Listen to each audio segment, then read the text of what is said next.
And today the message is lies, deception, and repercussions. It's actually the first of two parts. And we start in Genesis chapter 27, verse 1. It's Genesis chapter 27, verse 1. And this is the backstory here. Isaac married Rebekah, and they had twins, fraternal twins. And there's a prophecy saying that the oldest one would serve the younger. That's kind of the backstory. Now the father favored the older one, Esau, which is kind of the swarthy sports type. I suspect probably hunky looking, and he was a hunter, and the brother, Jacob, was a homeboy. He wasn't much into hunting and stuff. He stayed home, took care of business. So obviously the two brothers didn't really see eye to eye that much, but they were brothers. Chapter 27, verse 1. And it came to pass that when Isaac was old, and his eyes were dim, so that he could not see, he called Esau his eldest son, and said to him, My son. And he said unto him, Behold, here am I. And he said, Behold now, I am old, and I know not the day of my death. Verse 3, Now therefore, take, I pray thee, thy weapons, thy quiver, and thy bow, and go out to the field, and take me some venison, and make me savory meat, such as I love, and bring it to me, that I may eat, that my soul may bless thee before I die. Now, this is interesting. He said, my soul. He said that for a reason. You see, we have authority. God gives us authority. And he recognized that this had nothing to do with God. This is a blessing he wanted to give his oldest son. That's why he said, my soul wants to bless you. He was making it perfectly clear this has nothing to do with God. This is what I want to do. My soul wants to bless you. And you see, he had the authority to do that because he was the patriarch. He has the authority to bless, and he has the authority to curse. He says, I want to give you a blessing. So verse 5. And Rebekah heard when Isaac spoke to Esau, his son. And Esau went into the field to hunt for venison and to bring it. So it's like a straightforward transaction, okay? His father says, go get me some venison. Cook me up some nice meat like I like it, and I want to bless you. And verse 6, And Rebekah spake unto Jacob her son, saying, Behold, I heard thy father speak unto Esau thy brother, saying, Bring me venison, make me savory meat, that I may eat and bless thee before the Lord, before my death. So, and this is where it starts to get tricky. Now therefore, my son, obey my voice according to that which I command thee. Now, she got involved in something that had nothing to do with her. This is between her husband and her eldest son. She's sticking her nose into this. Now, again, a bit of background. Sometime before this, Esau was out hunting, came back with nothing. He was hungry. And he saw his brother Jacob cooking some food, some red pottage. And he said, that looks good. I'm hungry. Give it to me. And his brother said, well, give me your birthright. And he said, sure. Doesn't do me any good if I'm starving. So he gave it to him. Didn't even think about it. It was no big deal to him. But he got that legitimately. It never became an issue after that. But this is something different. Now therefore, my son, obey my voice according to that which I commanded. Now go to the flock, fetch me from thence 2 good kids of the goats, and I'll make them savory meat for thy father, such as he loves. And thou shalt bring it to thy father, that he may eat, and that he may bless thee before his death. Now Jacob, what's Jacob's response? He's basically saying, trick your father. We need to trick your father. Jacob said to Rebekah, now what is his response? Behold, Esau my brother is a hairy man, and I'm a smooth man.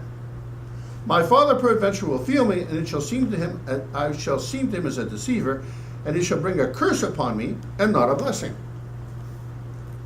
He's absolutely right. It's like, I can't fool him. I'm smooth and he's hairy. But you notice what he didn't say. That's wrong. The thing that's obvious is the thing that we're missing. That's a wrong thing to do. So his mom is a deceiver, and he obviously got that gene. They're like, well, I can't pull it off. It's his first response. Now it's funny because he ends up down the pike going to live with his uncle Laban, his mother's brother, and there's a whole bunch more deception going on there. So he gets his fill of it. So he said, I can't pull this off. And I'll bring a curse upon me and not a blessing. So he's practical. He says, well, he doesn't say I don't want to do it. He's just saying, I can't pull this off. And his mother, no, his mother's not saying, well, it's a bad thing to do. She's not talking about being bad or good. She's like, this is what we need to do, right? Real manipulator. Verse 13, and his mother said unto him, upon me be thy curse, my son. Only obey my voice and go to fetch me them. He says, okay, I'm going to make this good. Just listen to me. Just listen to what I tell you to do.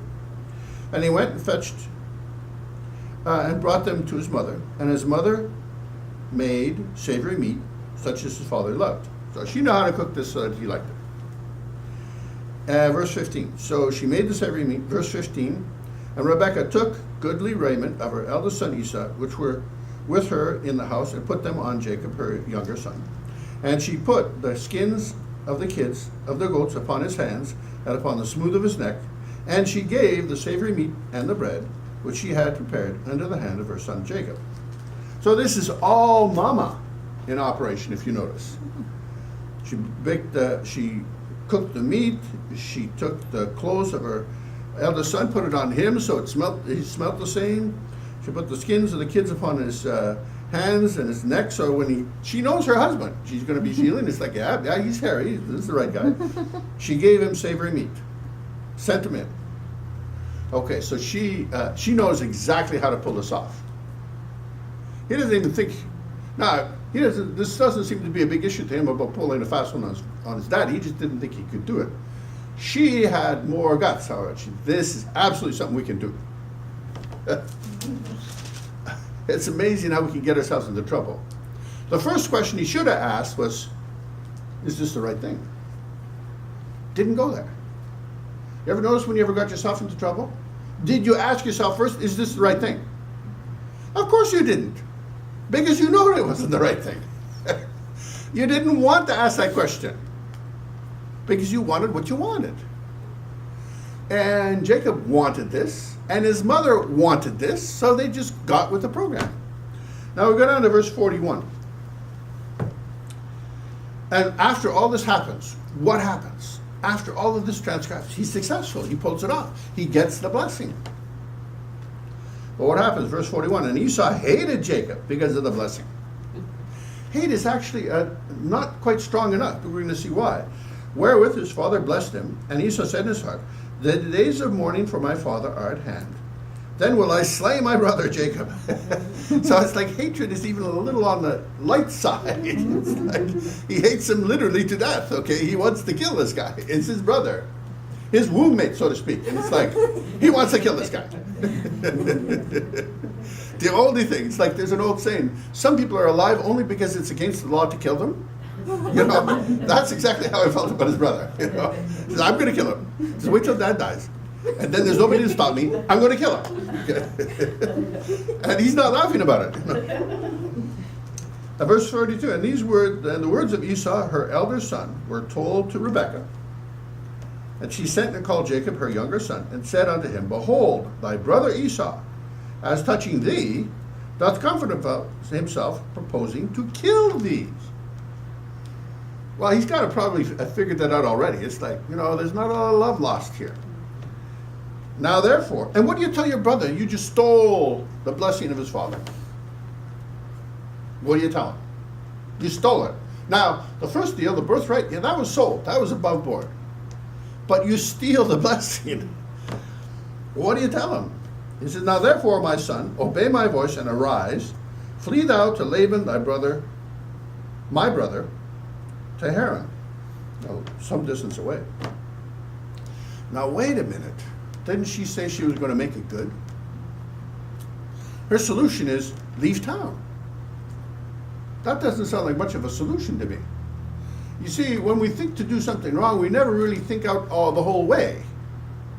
All you got to do is get the blessing. Everything's fine, right? No, it's not fine. She got the blessing. She didn't really understand the effect it was going to have on her younger son, let alone her relationship with her husband. So now it's like her solution is, well, just get out of town. Arise and flee to Laban, my brother, to Haran. Verse 44, and tarry with him a few days, until thy brother's fury turn away. Yeah, but is he really going to get over it that fast?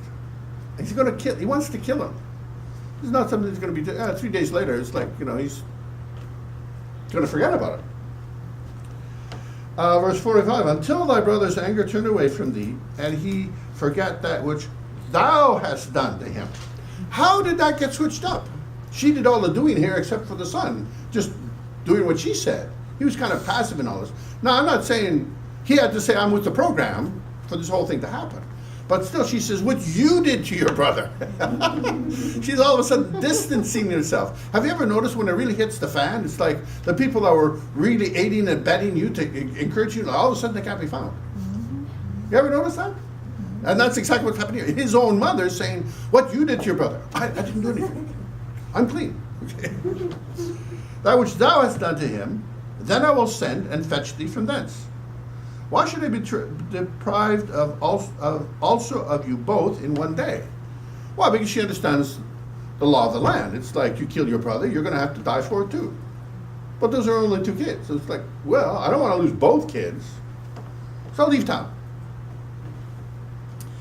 And I will send and fetch thee from thence. I like this. Okay, so tarry a few days until thy brother's fury turn away. It's interesting. He said, and I'll give you a call. I'll call you back. He was away 20 years. Mama never called. He was away 20 years, got 2 wives, 12 boys, herds and flocks, and Mama never called. This isn't because the telephone system was bad. She never called. Now, that's what happens when you do evil and you confederate with other people. All of a sudden, you're high and dry. And I would suggest that her suggestion, in the natural, go to your uncle, my brother. I'll call you after a few days. Even if that was true, that doesn't sound like a really good answer because he lived like a couple thousand miles away. In the natural, it's a bad idea. But in the spiritual, it never happened. She never called for him. Now you can say, well, that was mean. But God's hand was in that too. We're going to get to the whole business of him coming back next week. My point, there's a number of them. Always ask yourself, before you put your hand to do something, is sneaky. You got to ask yourself, is it the right thing to do? Because as a Christian, you know what the right thing to do is. And the chances are, if it's sneaky, it's not right. Why? Because God has you operate above board all the time.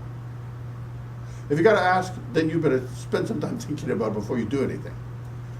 Don't look to people you know are going to be confederate with you to do wrong. Of course they're going to give you the answer you want. They're evil.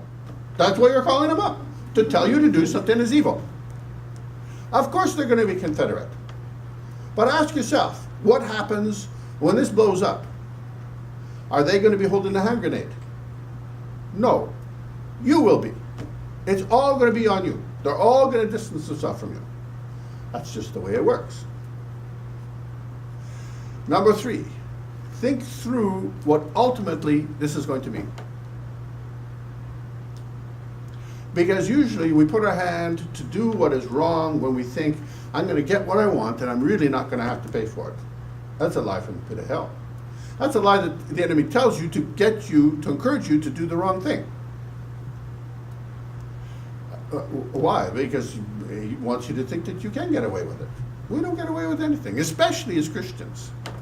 And in that situation, it burned them. he had to leave. He was gone for 20 years, and his mama never did call him back. We'll get into that next week. He had a 20-year detour in his life. A 20-year detour. Because he never asked, the first question was, is that the right thing to do? It was what he wanted, and he paid a high price for it. God ultimately worked it out to his benefit. But you got to ask yourself the question, do you want a 20-year detour in your life? Most people don't. Always ask, is this the right thing? Even if you don't have an answer to that, is it sneaky? Then it's probably not the right thing to do. And if you're going to ask for advice, don't go asking for advice from somebody you know is going to tell you what you want to hear. Ask for someone to give you advice that you know is righteous. It's going to save you. It will always save you time, money, heartache. And that's my message today.